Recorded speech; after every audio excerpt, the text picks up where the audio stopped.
যেসব কাজ দোয়া কবুলে প্রতিবন্ধক, যেমন ১ নাম্বার হারাম খাদ্য গ্রহণ করা। কেউ যদি হারাম খাদ্য গ্রহণ করে বা হারাম পথে উপার্জিত টাকা দিয়ে পোশাক ক্রয় করে, তাহলে পারে সেই ব্যক্তির কখনোই দোয়া কবুল হবে না। ইখলাসহীনতা, মহান আল্লাহর দরবারে ইখলাসের সঙ্গে দোয়া করতে হবে।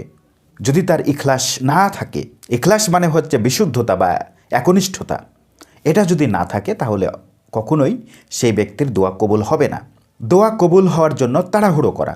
অনেকে দোয়া করতে থাকে, দেখা যায় যে দোয়া কবুল হচ্ছে না বা সে ফল পাচ্ছে না, তখন সে খুব তাড়াহুড়ো করতে থাকে, আল্লাহকে অভিশাপ দিতে থাকে এবং অনেক অসংলগ্ন কথা বলতে থাকে যে আল্লাহ কেন দোয়া কবুল হচ্ছে না। এরকম তাড়াহুড়ো করা যাবে না। যারা তাড়াহুড়ো করবে তাদের দোয়া সাধারণত কবুল হয় না। রক্তের বন্ধন ছিন্নকারী, যারা আত্মীয়তার বন্ধন ছিন্ন করে, এই ধরনের ব্যক্তির দোয়া কবুল হবে না।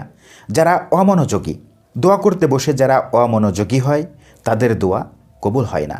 কারণ আল্লাহকে একনিষ্ঠতার সহিত স্মরণ করে বিশ্বাস করে এ দোয়া করতে হবে। গুনাহে অবিচল থাকা, অনেক ব্যক্তি আছে যে আল্লাহর কাছে দোয়া করছে, আবার পুনরায় সে গুনাহ করেই যাচ্ছে, অর্থাৎ গুনাহ করা থেকে সে বিরত হচ্ছে না। এই ধরনের ব্যক্তির দোয়া কবুল হবে না। এজন্য প্রথমত দোয়া করতে হলে গুনাহ থেকে আমাদেরকে মুক্ত হতে হবে এবং প্রতিশ্রুতিবদ্ধ হতে হবে যে আর কখনো আমরা এই গুনাহ করব না। তারপরে আল্লাহর কাছে দোয়া করতে হবে, নিশ্চয়ই আল্লাহ পাক দোয়া কবুল করবেন।